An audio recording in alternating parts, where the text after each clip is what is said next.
Hello and welcome to this screencast on sport and society, specifically the emergence and evolution of modern sport. So, we are on to how social and cultural factors shape the characteristics of and participation in sport in post 1850 industrial Britain.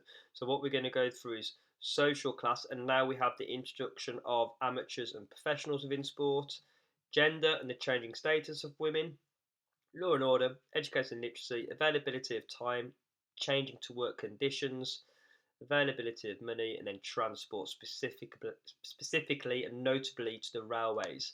So, first of all, this is a type of exam question you may get on post 1850 Britain.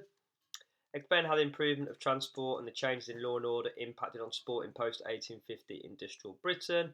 And mob football declined as a pastime in post 1850 industrial Britain. Explain the socio and cultural changes that caused this to happen. Hopefully, at the end of this screencast, you might have an idea of how to answer these two questions. First of all, we're looking at legging it or clegging it through this part of the spec. Pre-industrial time, we have Cleggit, class, law and order, education, literacy, gender, income, time, transport. Now we have Capleggit. Okay, so class, amateur and professionalism, law and order, education, literacy, gender, income, time, transport. We have already looked at the influence of public schools. So, first of all, huge focus now. We have gone from pre-industrial Britain, which is very rural, lots of space, big areas, and pretty much two classes. Now, in post 1850 Britain, we have the Industrial Revolution has taken place. We have built big factories. There are cities, towns popping up all over the place. So, first of all, urbanisation occurred. So, we had loads of factories and mills being built everywhere. There was mass migration from the rural community to cities. This meant there was less space available and has also increased law and order.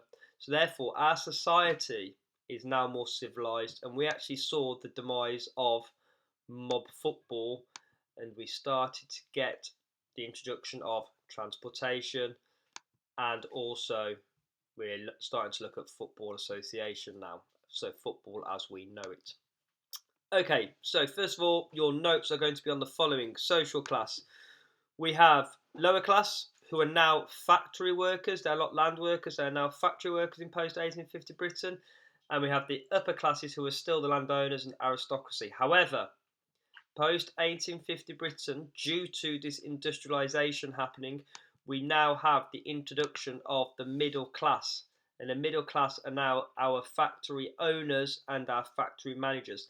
These people still went to public schools, okay, so they were influential in the development of sports such as rugby and football. However, they weren't actually born into money like the upper classes were, as much as the lower classes. So, first of all, lower class. Now we are playing association football in post 1850 Britain. We have not got mob football anymore. It has been outlawed, okay? The upper classes, we still have hunting and we still have real tennis. The middle classes now, we have cricket and we have lawn tennis is what the middle classes participated in. So, if we're now looking at amateurism and professionalism, class dictated why people took part in sport in post 1850 Britain. Okay, so we need to get this down.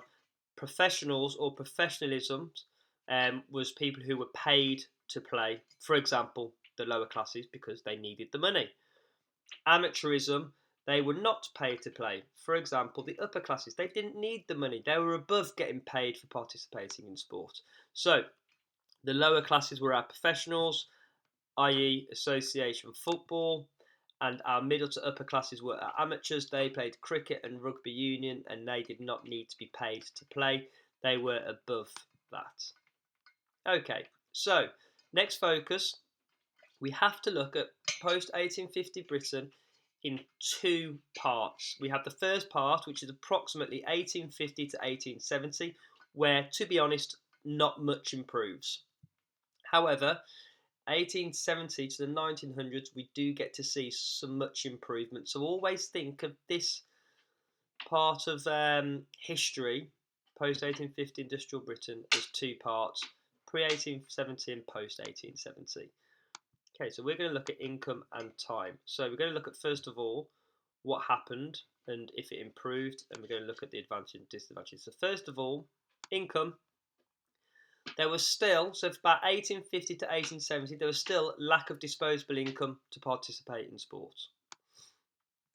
However, a positive was, after 1870, that second part, when things started to look up, we had the working class people who were playing for factory teams received broken time payments. Okay. This meant that spectators and other people had disposable income to buy match tickets.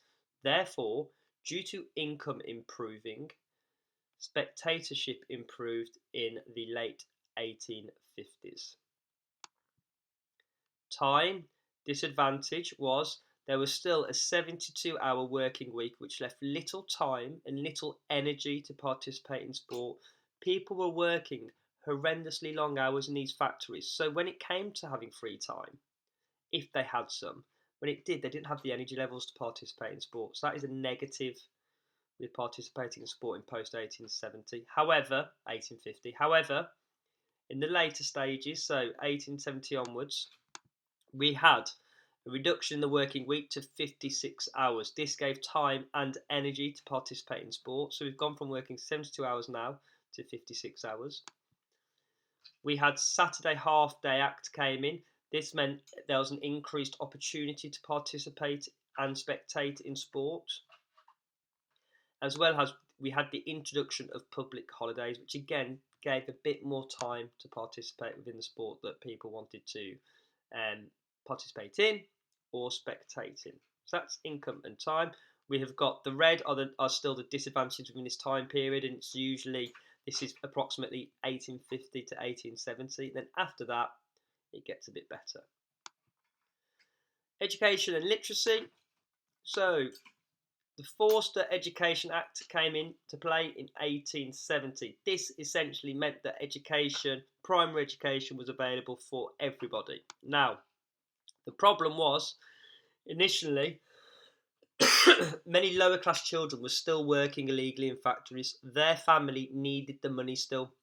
So, what was the point of educating their children when they need the money? So they'll still work. And so you had 13-year-olds still working in factories. Okay, so they still weren't getting the education they needed from the Forster Education Act that came about in 1870. However, 1870 onwards to the 1900s, the Forced Education Act was a really good thing. Okay, it meant that education was accessible to the lower classes, which meant they could understand more sophisticated rules. So, for example, the working classes now, the lower classes, could now understand the rules for association football, which meant they could participate in association football.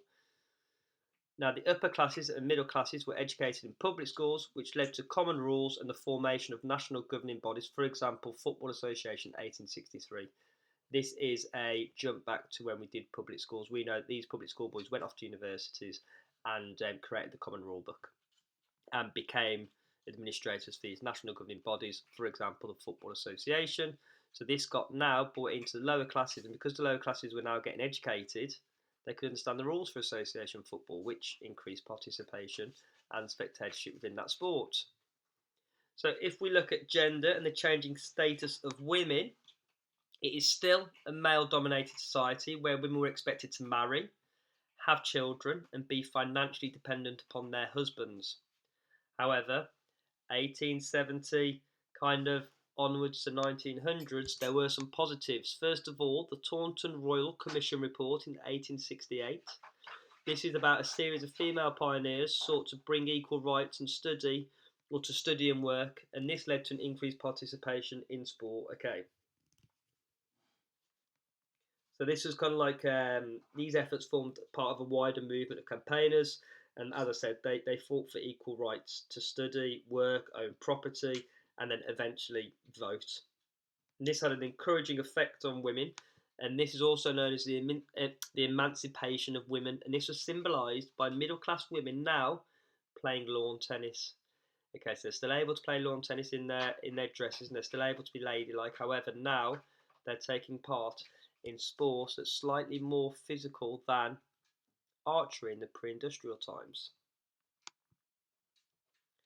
So law and order in post 1850 Britain. So is there any? Yes, there is now. Okay, so we have the formation of the police force and the RSPCA. Now, how did this shape the characteristics of sports or activities in post 1850 Britain? It meant that they were less violent. Wagering was now controlled because we had police force, and also because of the introduction of the RSPCA, it meant that activities were less cruel. So how does this influence participation? Mob football was banned. Horse racing came about and wagering was more controlled, and animal baiting was outlawed. So cockfighting, for example, was outlawed. However, just so you know, fox hunting was still accepted, and this is because the lawmakers were from the upper middle classes, so it's in their interest to support the sport they enjoyed. Okay, so please make a note on that last little bit there that animal baiting was outlawed, for example, cockfighting. However, fox hunting was still accepted or legal, and this is because the lawmakers were from the upper and middle classes, so they wanted to keep the sports that they enjoyed playing. So, transport, is there any? Yes, we now have the formation of the railways, which is huge. Okay, this is huge for participation and spectatorship within sport. Before, lower classes could only travel by foot. Upper classes had horse and cart, couldn't go very far because the roads were not very well developed. What we need to know now is, first of all, yes, we have the formation of the railways. We also have improved roads for cycling. Can you add that as well, please? So there are now improved roads for cycling, which is obviously going to increase participation. But if we stick now to the formation of the railways, what does this mean? How does this shape the characteristics of sport? Well, now what it means is we can have a standardised rule book.